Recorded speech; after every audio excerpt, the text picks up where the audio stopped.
Hey, hello, welcome back MBA aspirants. Welcome to this new video, guys. So, what if I say कि जो 5 चीजें हम देखने वाले हैं आज, without that, no MBA is possible, no great placements are possible, right? And this is very much true, right? हमें सिर्फ बेसिक चीजें पता होती है, स्कोर लाना है, अच्छे MBA कॉलेज में जाना है, बट अपार्ट फ्रॉम दीज ये जो नेक्स्ट 1-2 मंथ्स है, मई मे बी अप्रैल एंड मई जून तक, वो कैसे हम यूटिलाइज कर सकते हैं और कौन सी ऐसी स्किल्स है which are very important for an MBA aspirant, whether you are going for marketing, finance, or whether you have not decided yet whether you are getting into tier 1 or whether you are getting into tier 2s, right? तो ऐसे 5 basic चीजें देखेंगे जो हर किसी को आनी ही चाहिए. Without those skills you will really fail and you will suffer when it comes to your final placements and summer internships, guys. Okay, so let's get started, guys. तो पहले तो आज हम देखने वाले 5 skills before joining MBA. Before joining please understand this particular thing. ये joining के बाद अगर करना स्टार्ट करोगे तो दिक्कत तो आएगी, राइट? तो इसलिए before joining MBA let's look at दो स्किल्स जो हम अभी से स्टार्ट कर सकते हैं. I guess enough of gap after your the last exam which is MBA CET, and now I guess it is right time कि आप आपकी नई स्किल सेट सीखना स्टार्ट कर दो. ओके, तो first of course important part is your Excel. ठीक है, कोई कितना भी बोल ले, नए नए टूल्स आ रहे हैं, we don't need Excel, but trust me guys, at the base level you need to have good Excel skills. And with respect to Excels also, data gathering, data cleaning, ठीक है. बेसिक एक्सेल का मतलब ये नहीं कि आप नाम डाल रहे हो और जो बच्चों की चीजें हम करते हैं रोज का लेंथ बढ़ाना, विड्थ बढ़ाना, that is not something that I am talking about. I am talking about advanced Excel part, जहाँ पे हम डेटा कोलेट करके उसको क्लीन कैसे कर रहे हैं.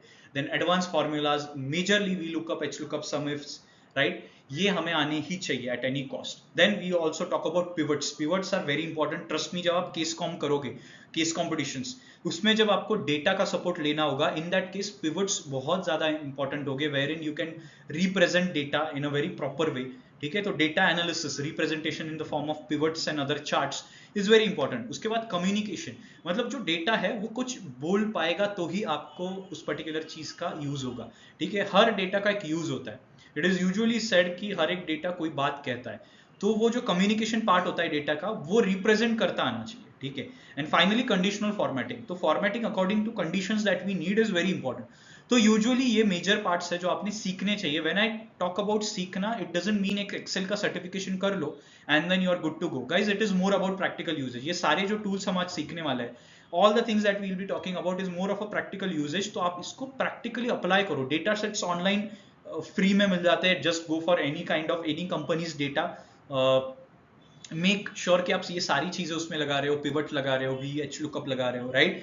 उसके बाद इसको कितना टाइम लगता है, always using this particular thing कि कितने दिन में ये हो जाता है usually.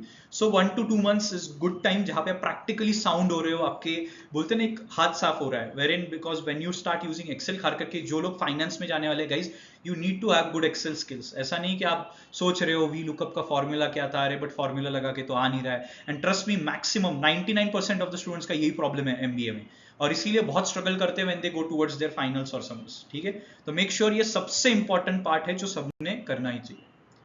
Next is presentations, power point. ठीक है, तो 30 to 40 डेज यूजुअली लगते हैं. मेजर फैक्टर्स जो इस पे फोकस करना चाहिए, प्रेजेंटेशन तो हर किसी को देने पड़ते हैं. वीकली कम से कम 3-4 प्रेजेंटेशन हम देते ही है मैनेजमेंट करिकुलम में.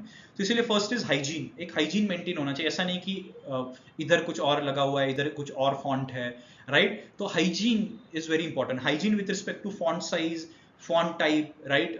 देन रिप्रेजेंटेशन, देन अरेंजमेंट, ये सारी चीजें बहुत प्रॉपर होनी चाहिए. देन टेम्पलेट्स का भी वेरी इंपॉर्टेंट पार्ट हो जाए, क्योंकि हमें ग्रेजुएशन तक इससे आदत होती है कि हम जो बढ़िया झगमग बोलते हैं ना इसको, एकदम शाइनी फैंसी टेम्पलेट्स वो यूज करते हैं. ट्रस्ट मी, कॉर्पोरेट्स में you need a very plain simple template, usually with white और blue background, light coloured background. Okay, next is data representation. अभी प्रेजेंटेशन में भी डेटा रिप्रेजेंट किया जाता है, बट बच्चे क्या करते हैं, एक्सेल का डेटा जो रिप्रेजेंट किया होता है वो उठाते हैं और इधर डाल देते.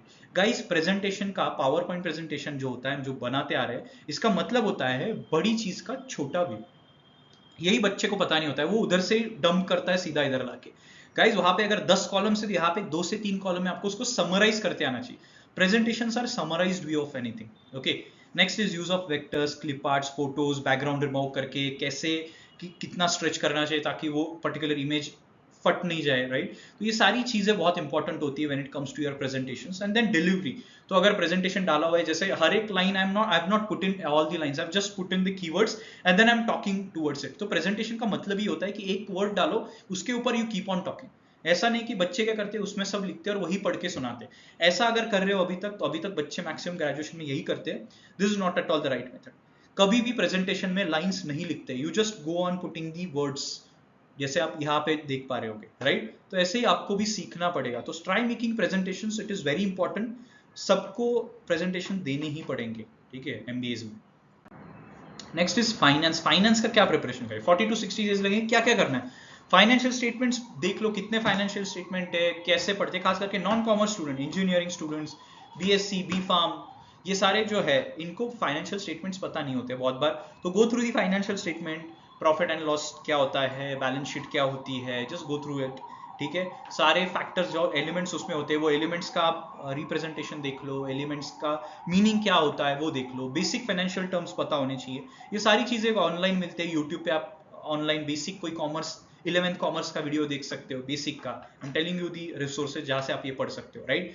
देन फाइनेंशियल रिपोर्ट एनालिसिस, जो फाइनेंशियल रिपोर्ट्स होते हैं उसके एनालिसिस करके क्या हमें पता चलता है, वो एक बढ़िया हो सकता है। रेशियोज आप पढ़ सकते हो, फाइनेंशियल रेशियोज, कुछ basic financial ratios. And then basics of accounting, very important part. Accounting आपको सेमेस्टर 1 में ही आने वाला है, तो basics of accounting, cost accounting, managerial accounting, right? ये सारी चीजें आप पढ़ना स्टार्ट कर दो, ओके? तो फाइनेंस में ये सारी चीजें पढ़नी है। Best source if you want to learn is books से बेटर सोर्स होता है। अगर बुक्स पढ़ना है तो 11th-12th स्टैंडर्ड की बुक्स ले लो, और अगर वीडियोस से पढ़ना है तो 11th-12th स्टैंडर्ड की कॉमर्स की वीडियोस देखना स्टार्ट कर दो with respect to all of these that we have discussed. Next is statistics. अभी स्टैटिस्टिक्स का एक पूरा सब्जेक्ट होता है, 1-2 सेमेस्टर्स। इसमें आपको क्या मेजरली इनिशियल पार्ट पे आ जाता है, जो लोगों ने स्टैटिस्टिक्स नहीं पढ़ा है मेजरली, तो डिस्ट्रीब्यूशन एंड फ्रीक्वेंसी के चैप्टर्स देखे जाते हैं, then probability, variables and types, sampling and distribution. ये बहुत इंपॉर्टेंट पार्ट है when it comes to your statistics का subject. Trust me, maximum students को जहाँ पे प्रॉब्लम आता है दैट इज टुवर्ड्स स्टैटिस्टिक्स, इसीलिए स्टैटिस्टिक्स भी चालू कर दो। This also you will be finding with respect to YouTube channels, बहुत सारे यूट्यूब चैनल्स है जहाँ पे आप ये बहुत ईजी वे में सीख पाओगे। So just make sure you are going through it। 1 से 2 महीना लगता है प्रॉपर करने में, जिनका बिल्कुल भी स्टैटिस्टिक्स का बेस नहीं है, okay? And finally last point is case study, ठीक है? अभी ये केस स्टडी का कोई टाइमलाइन नहीं है, इसको 5 case studies, try to get 5 to 7 case studies a month. 2 महीने आपके पास कॉलेज स्टार्ट होने में, तो 5 to 7 case studies per month, okay? Case study के फ्रेमवर्क्स देख लो, मार्केटिंग के लिए, फाइनेंस के लिए, कंसल्टिंग के लिए, अलग अलग इसके अलग अलग फेमस होते हैं, राइट? तो सारे फ्रेमवर्क्स देख लो। इसके लिए मैं डिस्क्रिप्शन में लिंक डालने वाला हूँ, जहां से आप सीधा इसको एक्सेस कर पाओगे। ट्रस्ट मी, अगर आप केस स्टडी के फ्रेमवर्क्स मास्टर करते हो तो टॉप कंपनीज जो आएगी कंसल्टिंग जैसे, consulting companies are the highest paying companies, जहां पे समर इंटर्नशिप में ही वो आपको 5 लाख 7 लाख तक पैकेज दे सकते हैं। तो कंसल्टिंग में तो पूरे जो इंटरव्यूज होते हैं दे आर गेस्टिमेट्स, ओके? पूरे केस स्टडी बेस्ड इंटरव्यू होते हैं, इसमें कोई एचआर क्वेश्चन वगैरह ज्यादा पूछा नहीं जाता है, right? Apart from that, finance हो गया, मार्केटिंग हो गया, इसमें सिचुएशन बेस्ड क्वेश्चन पूछे जाते हैं। उसमें भी अगर आपको केस स्टडी के आपके पास फ्रेमवर्क्स होते हैं, तो ट्रस्ट मी, फर्स्ट इंटरव्यू जो आप दोगे उसी में आप क्लियर करके आपका जॉब हासिल कर लोगे। तो इसीलिए केस स्टडी तो सबसे ज्यादा इंपॉर्टेंट पार्ट है, ओके?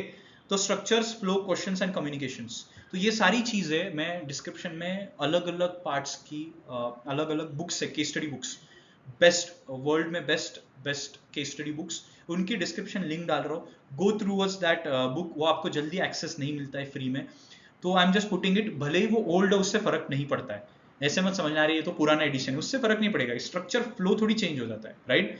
तो प्लीज मेक श्योर कि आप प्रॉफिट एंड लॉस का फ्रेमवर्क देख लो, आप में भी रेवेन्यू जनरेशन का, तो different part, different structures and different frameworks. Make sure case study के लिए थरो हो। जब आप एमबीए में जाते हो, आपको कॉर्पोरेट कॉम्पिटिशन्स आती है कॉलेज में, उस केस में भी आप केस स्टडी, अगर आपकी प्रॉपर फ्रेमवर्क्स अगर आपके क्लियर है, तो आपको एक बहुत अच्छा अपर एज मिलता है over other students that you have. Maximum students ये 5 चीजें नहीं करेंगे। बेसिक प्रेजेंटेशन, बेसिक एक्सेल पता होता है, बाकी चीजें ये लोग नहीं करते। इसीलिए this is my request to you guys, please ये 5 स्किल्स जो मैंने बताई है, प्लीज सीख लो in next 2 months। It will take time, okay? 2-4 दिन में होने वाला है नहीं। अभी जैसे मैंने बोला था केस स्टडी का रेफरेंस, ये सारी केस स्टडी बुक्स है, वॉर्टन, रॉस की, स्टर्न की, एचबीएस की, ठीक है? Wharton is a bit better, if you ask me, तो वॉर्टन एंड एचबीएस, ये 2 चीजें आप पढ़ सकते हो। लिंक डिस्क्रिप्शन में डाली गई है, you can just click on link and go towards that particular case study book, okay? तो ये आप लोगों ने कर लेना है, इसमें से कोई भी एक पकड़ लो, दो चार करने की जरूरत नहीं, कोई भी वॉटन का पकड़ लो, एचबीएस पकड़ लो, and then you can just go through the particular frameworks, ठीक है। तो ये केस स्टडी के रेफरेंस हो गए। तो I will be making such videos in coming times जहाँ पे हम बात करेंगे अलग अलग चीजों की प्रैक्टिकली। अब तक जितने भी चैनल्स आप देख रहे होगे, it is more about score card कब आएगा, ये कब आएगा, वो कब आएगा, डॉक्यूमेंटेशन क्या होगा, this is one part guys. Well let's talk about practical scenario ना। आपका स्कोर जो आने वाला है वो आने वाला है, जो कॉलेज मिलने वाला है वो मिलने ही वाला है। That is not the case, but 2 महीने वेस्ट करने से बेटर है let's start doing something so that our MBA journey is really smooth, क्योंकि आपकी समर इंटर्नशिप तुरंत सितंबर अक्टूबर में स्टार्ट हो जाती है। इसलिए let's be prepared, okay. So I will be bringing in such videos, so share it with your friends who are currently thinking of doing their MBA. Okay, so that's all from today's video guys. If you have any queries you can reach out to us guys.